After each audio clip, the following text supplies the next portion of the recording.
Did you honestly think you could stand at my altar, look into my fiancé's eyes, and hand me a wedding gift that would erase 20 years of your hidden malice?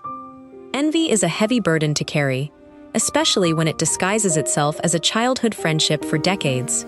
True strength does not come from destroying someone else's happiness. It comes from standing tall when the people you love try to tear you down.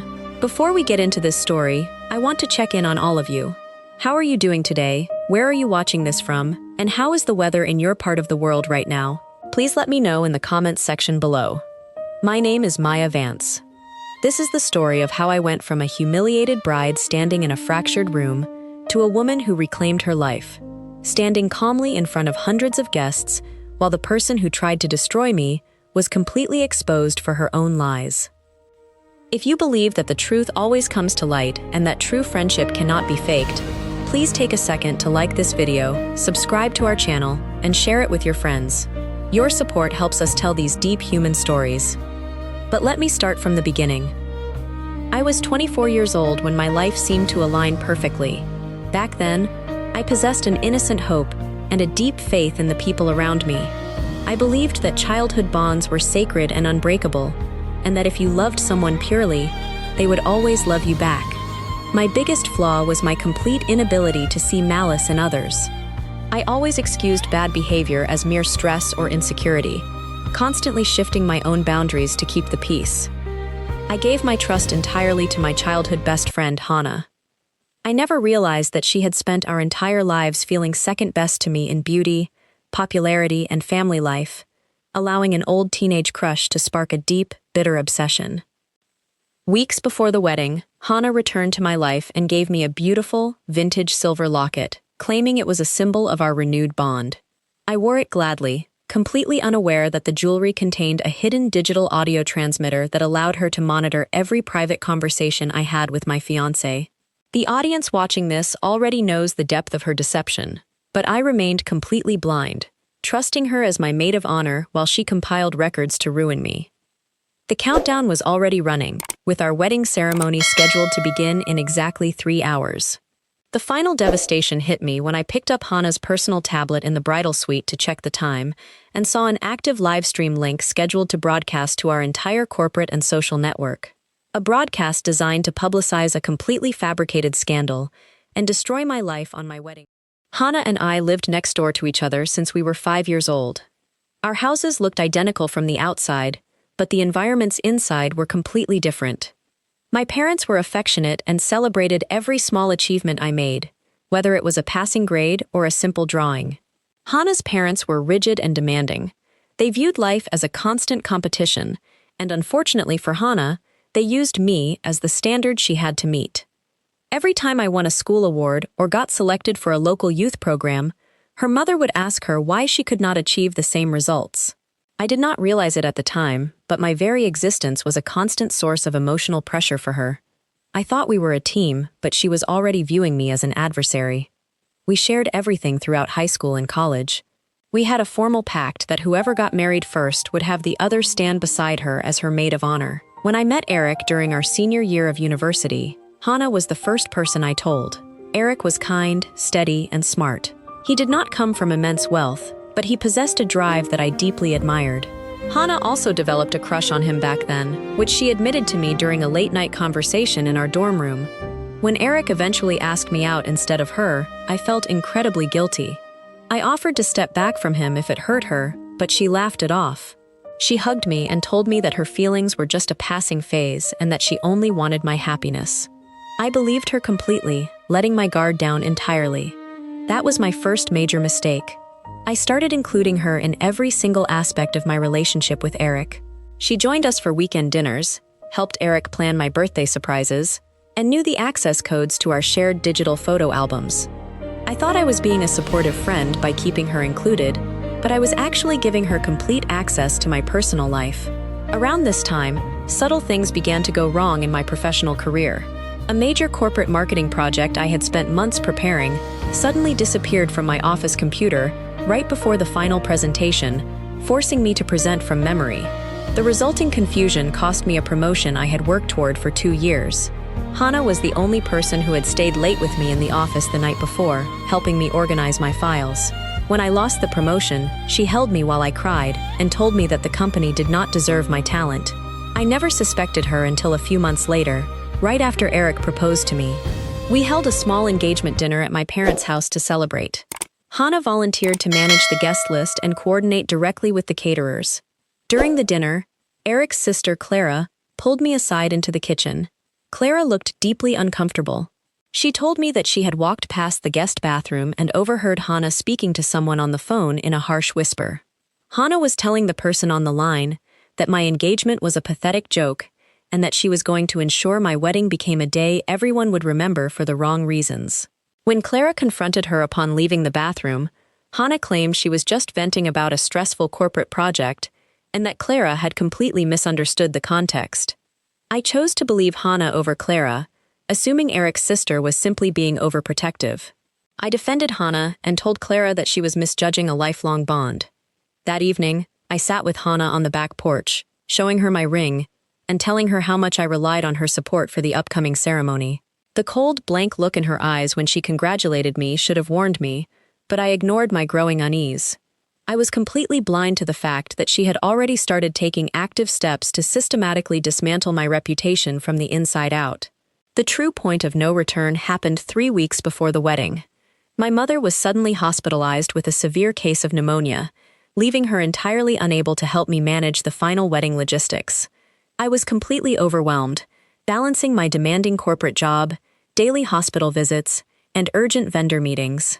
Hannah stepped in and made a promise that completely relieved my stress. She told me to focus entirely on my mother's health and leave the wedding details to her.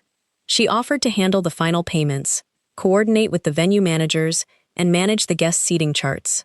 I felt immense gratitude and handed her full administrative access to the joint savings account I shared with Eric, which contained $40,000. I gave her total control, trusting her completely with our financial future and our special day. I missed several glaring clues during those chaotic weeks. One evening, I arrived at Hannah's apartment unannounced to drop off some fabric samples. When she opened the door, I heard her mother shouting from the living room. Her mother was holding a copy of my wedding invitation and bitterly asking Hannah why she could not find a steady partner like Eric or achieve the personal stability my family possessed. Hannah stood there, taking the verbal abuse silently, her face entirely pale. When she noticed me, she quickly shut the door behind her and told me it was just a minor family disagreement. I felt deep sympathy for her, completely failing to realize that her mother's harsh words had intensified her jealousy completely. She was experiencing constant humiliation because of my milestones, and she decided that the only way to resolve her pain was to force me to experience that exact same humiliation on a public stage. Every action I took from that moment on created compounding problems. Hannah used her administrative access to cancel our original catering contract and secretly replace it with a fraudulent company owned by an associate of hers. She also altered the official venue layout, ensuring that Eric's traditional family members were seated directly in front of the main multimedia screen, where she planned to broadcast her fabricated material. I began receiving strange automated notifications about bank withdrawals, but whenever I questioned Hannah, she assured me that these were standard security deposits for the floral arrangements. I chose to believe her words rather than investigating the accounts myself, unknowingly allowing her to control my entire life. My determination to pull off the perfect wedding for my recovering mother blinded me to the absolute destruction my childhood friend was preparing to unleash. 2 weeks before the big day, Eric confronted me about our joint savings account. He noticed that $15,000 had been transferred to an unverified corporate account instead of the venue logistics team. When I asked Hannah about it, she broke down in tears, claiming she had to place an immediate rush deposit to secure our floral arrangements because the original vendor threatened to pull out. She looked so genuinely stressed that I ended up comforting her, and I told Eric to stop questioning her integrity. This created the first real argument between Eric and me. He felt I was prioritizing my childhood friend over our financial security, while I felt he was being unnecessarily suspicious. Hannah sat between us during dinner that evening, acting as a gentle mediator, but I noticed a strange satisfaction in her eyes whenever Eric and I snapped at each other. She was systematically driving a wedge into my relationship, using our shared assets to do it. The pressure began to affect my mental clarity. I started losing track of appointments that Hannah insisted she had told me about. One afternoon, the bridal boutique called to inform me that my wedding dress alterations had been put on hold because someone calling from my number had requested a complete redesign of the bodice. I rushed to the shop in a panic, completely certain I had never made that call. Hana arrived shortly after, presenting a perfect solution. She claimed she had the boutique manager's personal cell number and managed to reverse the order just in time. I felt a massive wave of relief, believing she had saved me from a terrible administrative mistake. But that resolution shattered the very next morning when the venue manager called to say our entire reception booking was canceled due to a non-payment of the secondary fee. Hannah had intentionally withheld the payment information to create a crisis, only to resolve it at the last second so she could look like an indispensable savior to my family. I began to question my own reality, wondering if the stress of my mother's illness was causing me to forget vital details. My brother chose sides, openly telling me that I was being too harsh on Hana and that without her, the wedding would completely fall apart. I felt entirely isolated within my own family network. Meanwhile, small pieces of evidence started accumulating that I simply could not ignore. I found a printed seating chart in Hana's car that placed my closest college friends in the absolute back corner of the room, while people I barely knew from her own corporate circle were assigned to the head tables. When I asked her about it, she quickly claimed it was an old draft and tore the paper up right in front of me. The true weight of her deception built toward a breaking point in the final week. Eric and I had a private conversation in our apartment bedroom about his family's traditional inheritance gift, a rare pearl necklace his grandmother wanted me to wear during the ceremony. We had not told a single person about this plan. Yet, the very next afternoon, Hana casually mentioned how beautiful the grandmother's pearls would look with my dress. My blood ran completely cold. There was absolutely no logical way she could know about that necklace, unless she was somehow listening to our most private moments. The dread inside me grew heavy, as I realized that my entire life was being observed and manipulated by the person I trusted most, setting the stage for a complete disaster on my wedding day. The discovery that changed everything happened 48 hours before I was supposed to walk down the aisle. I was sitting at my vanity table, polishing the vintage silver locket Hana had given me. As I rubbed the metal, the latch felt loose, and the front piece snapped entirely out of place. A tiny green electronic circuit board and a microscopic microphone fell out onto the wooden surface. I stared at the device, realizing it was a high-grade digital audio transmitter. Hana had not given me a sentimental gift. She had placed a listening device directly around my neck to record every single word I spoke in the privacy of my own home. I immediately plugged the micro storage card into my laptop to see what she had gathered. There were dozens of audio files, but one specific folder was labeled with the current date. I opened it and heard Hana's voice speaking to a digital media editor. She was instructing the editor to take old video clips from our university days and splice them together with modern audio recordings. She wanted to create a fabricated video that made it appear as though I was actively cheating on Eric and admitting that I was only marrying him to secure a comfortable lifestyle. Hana told the editor that the video needed to be fully compatible with the venue's multimedia system because she intended to play it right after our first dance, ensuring our entire social circle witnessed my absolute ruin. The depth of her hatred stunned me. I grabbed my laptop and drove directly to Eric's apartment, desperate to show him the evidence and stop the nightmare. When I burst through the door and explained what I found, Eric looked at me with an expression of profound exhaustion. Before I could press play on the file, Hana walked out of his kitchen holding a tray of tea. She had already arrived at his place an hour before me. Hana immediately burst into tears, falling to her knees and claiming that I had broken into her apartment, stolen her personal work materials, and planted the spying equipment myself to frame her. She pulled out her phone and showed Eric a series of fabricated text messages sent from my number to her over the past week. The messages were filled with cruel insults, threats to ruin her career, and statements showing complete mental instability. Hana had used her access to my digital accounts to manufacture an entire history of harassment. Eric looked from the phone to me, his eyes filled with deep disappointment. He refused to look at the laptop files I was holding. He told me that my constant jealousy of Hana and my erratic behavior over the wedding planning had reached a point he could no longer tolerate. He stated that my mother's illness had clearly caused me to lose my grip on reality, and that he could not marry a woman who systematically tried to destroy her oldest friend out of pure paranoia. He packed a small suitcase, announced that he was calling off the rehearsal dinner, and walked out of the apartment with Hana to stay at a hotel. I attempted to call my father and my brother for support, but Hannah had already contacted them too. She had sent them copies of the joint bank account statements, modified to show that I had personally withdrawn the $15,000 to spend on an unverified private expense. My family refused to listen to my explanations, telling me that I needed to apologize to Hannah and seek immediate help. Within a matter of 2 hours, my fiancé had abandoned me, my family had turned their backs on me, and my entire support system was completely gone. I was left entirely alone in my dark apartment, facing the absolute devastation of knowing that my childhood friend had successfully engineered my complete isolation right before my wedding day. I spent the next 24 hours in complete isolation, staring at the empty walls of my apartment. The silence in the room felt heavy, and the reality of my situation seemed entirely hopeless. I had no job, my bank accounts were empty, and the people I loved believed I was unstable. I began to wonder if it was easier to simply pack my clothes, leave the city entirely, and let Hannah have the life she had systematically stolen from me. The turning point came on Friday evening when a sharp knock sounded at my door. I opened it and found Eric's sister, Clara, standing on the porch. She did not look at me with the suspicion or anger that my brother and Eric had shown. Instead, she stepped inside, closed the door, and handed me a warm cup of coffee. Clara looked directly into my eyes and told me that she knew I was innocent. She reminded me of my own strength, telling me that the woman who had built a successful corporate career from nothing did not suddenly become a malicious criminal weeks before her wedding.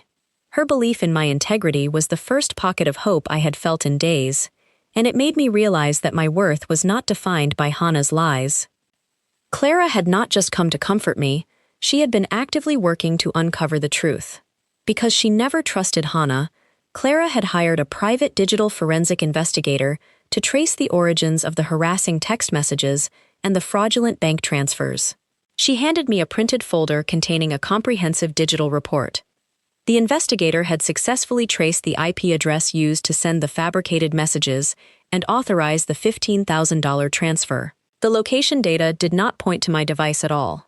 Every single action had been executed from a laptop registered to Hannah's personal corporate network, using a virtual private network that had failed to fully mask her specific hardware signature. Furthermore, Clara had tracked down the digital media editor Hannah had hired to create the spliced video. The editor had grown extremely uncomfortable when he realized the video was being used to ruin a real person's life rather than acting as a harmless wedding prank as Hannah had claimed.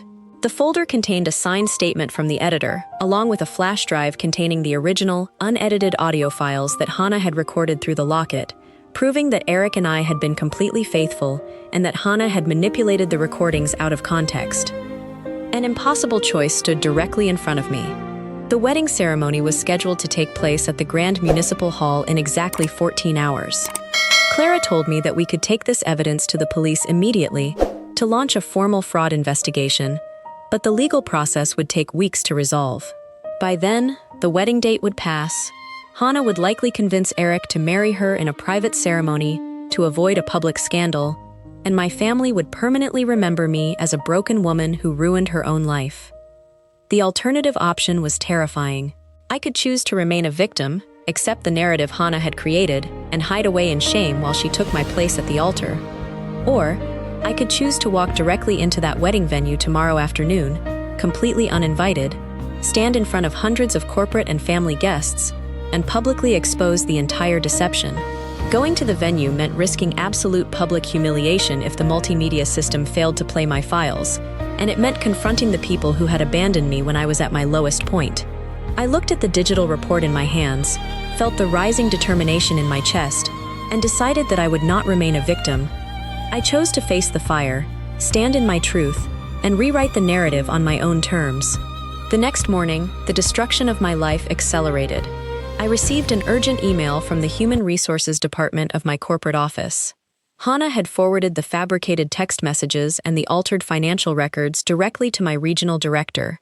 They informed me that my employment was terminated effective immediately due to a severe violation of our corporate ethics policy and suspected internal theft. Within 12 hours, I had lost my fiancé, my family's trust, and the career I had spent 6 years building. The financial devastation hit immediately after. Because Hannah still held administrative access to the joint savings account, She withdrew the remaining $25,000. She left a brief note on the digital ledger claiming the funds were a necessary, non-refundable deposit to secure the wedding decorators. When I called the bank to dispute the transaction, the representative informed me that because I had formally granted her administrative privileges weeks ago, the withdrawal was entirely legal. I had no money left to pay my own monthly expenses or hire a legal representative to clear my name. My physical and mental health began to break down under the immense weight of the isolation. I drove to the hospital to visit my mother, hoping to find comfort in her room, but my brother stood outside the entrance and blocked my path. He told me that my actions had caused my mother's blood pressure to spike dangerously and that my presence would only worsen her medical condition. He ordered me to leave and told me that I was no longer welcome at the family home. I stood in the hospital corridor, listening to the distant hum of medical equipment, feeling a deep sense of rejection from the people who were supposed to love me unconditionally. Desperate for any resolution, I drove to the hotel where Eric was staying to try to speak to him without Hannah present. As I walked into the lobby, I saw them together near the coffee station. Hannah was holding Eric's arm, leaning into him while he spoke to the hotel front desk. She had completely stepped into my place, playing the role of the comforting companion while he processed the apparent breakdown of his relationship. When Eric walked away to answer a phone call, Hannah turned around and noticed me standing near the entrance doors. She did not look startled or guilty. She walked over to me, her expression completely detached and triumphant. I asked her why she was doing this to me after 20 years of shared life. Hannah looked at me with cold eyes and told me that I had always taken everything for granted. She said that I always received the best opportunities, the most praise from our neighbors, and the undivided affection of everyone around us, while she was left to pick up the scraps. She justified her cruelty by stating that she was simply taking back the position she deserved. She told me that she had already arranged to walk down the aisle in my place if Eric decided to go through with a ceremony to save his family's reputation, and that my presence was no longer required anywhere. She turned her back on me and walked away to join Eric, leaving me standing alone in the public lobby. I returned to my empty apartment, sat down on the bare floor, and buried my face in my hands. The walls felt oppressive, and the complete silence around me highlighted my absolute isolation. I had no job, no money, no fiancé, and no family left. Every option I considered led to a legal or personal dead end. The person I had protected since childhood had systematically stripped away my entire existence, leaving me in a state of absolute despair and moral anguish. The Grand Municipal Hall was filled with hundreds of guests when I arrived the next afternoon. I did not hide or wear a disguise. I walked through the main doors wearing a simple, elegant white suit, carrying the digital forensic folder tightly in my hand. I moved with absolute certainty, my posture straight and my head held high. The exhausting days of isolation had not weakened me. They had stripped away my naivety and left me with an unbreakable resolve. As I walked into the main ceremonial hall, the music stopped completely.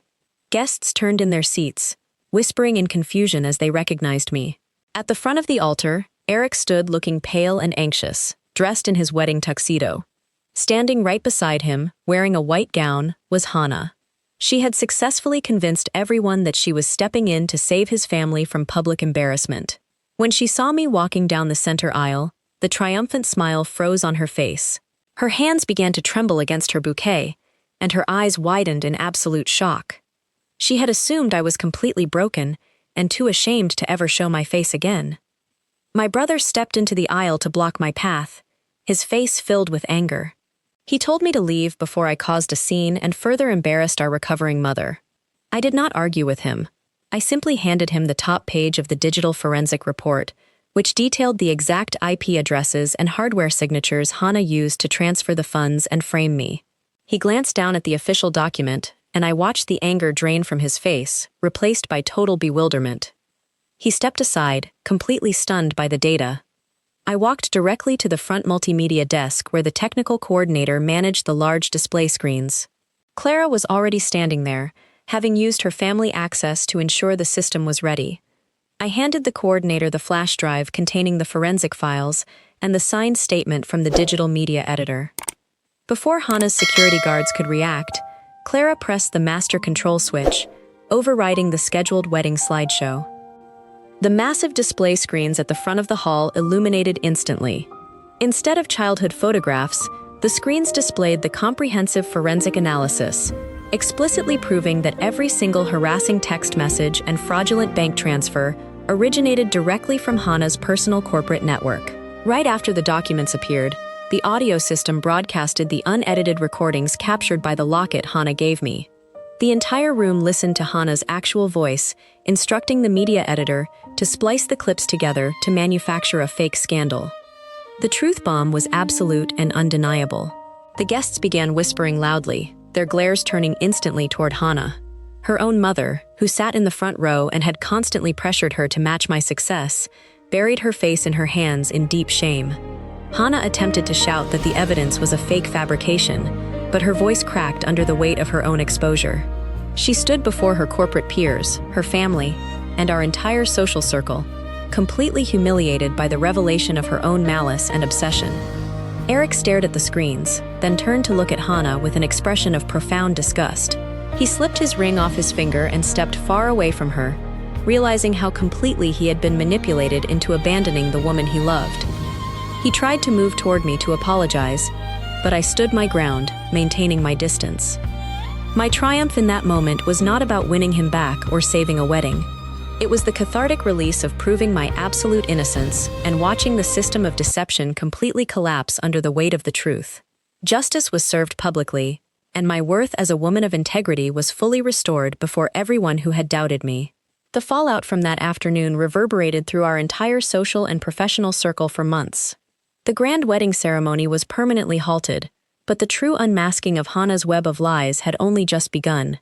The evidence Clara and I presented was so undeniable that the regional director of my corporate office issued a public apology to me the following Monday, reinstating my position with a significant promotion to senior marketing director and launching a full legal investigation into Hannah for corporate espionage and character defamation.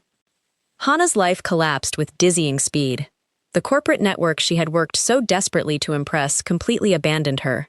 She was terminated from her firm, blacklisted from the industry, and faced severe civil lawsuits for the theft of my joint savings. The most devastating blow for her, however, came from within her own home. The mother who had constantly pushed her to compete against me refused to look her in the eye, unable to handle the immense public shame Hannah had brought upon their family name. Hannah eventually left the city entirely, moving away in absolute isolation, forced to live with the reality that her 20-year obsession with making me feel second best had only succeeded in destroying her own future. The restoration of my own family was a deeply emotional journey. When the truth came to light, my brother and father wept openly, deeply ashamed that they had allowed Hannah's calculated manipulation to turn them against me during my most vulnerable moment. I chose to forgive them completely. I realized that keeping anger in my heart toward my family would only prolong the trauma Hannah had caused. With the crushing emotional weight finally lifted, my mother's health improved rapidly, and she returned home from the hospital fully recovered, her warm smile finally returning to our household. Eric spent weeks trying to repair the bond we had lost. He sent letters, left messages, and begged for a chance to rebuild our relationship, realizing how easily his own doubts had been weaponized against us. But as I sat in the quiet of my new apartment, looking at the empty space where my wedding dress used to hang, I came to a profound realization. The man was not the ultimate prize of this journey. The true victory wasn't about reclaiming a relationship that had fractured under pressure. It was about reclaiming myself. I spoke with Eric one last time, offering him genuine forgiveness for his lack of faith, but I chose to walk away from the relationship permanently. I needed a fresh start built on absolute certainty, not the lingering shadows of a painful past. True strength is not found in executing the perfect revenge or watching your enemies suffer. True strength is found in the quiet dignity of forgiveness, letting go of the venom, and choosing to move forward into a brighter future on your own terms. Looking back at the wreckage of that wedding day, I no longer feel an ounce of hatred for Hannah. Carrying animosity is like drinking poison and expecting the other person to fall ill. It only consumes the person holding on to it. I am completely at peace with the journey, grateful for the trials that revealed my true resilience, and filled with immense excitement for the independent life I am currently building. Thank you so much for staying with me until the very end of this gripping story. If Maya's journey of resilience, self-love, and public justice touched your heart today, please take a brief moment to like this video, subscribe to the channel, and share it with someone who needs to remember their own worth. What did you think about Maya's decision to walk away from Eric and choose herself in the end? And would you have had the courage to confront Hannah at the altar like she did? Please leave your honest thoughts and perspectives in the comments section below. I absolutely love reading your insights and interacting with our community. Stay tuned for our very next video, which will bring you another deeply intense and emotionally powerful cinematic experience. Have a beautiful, blessed day, and I will see you in the next story.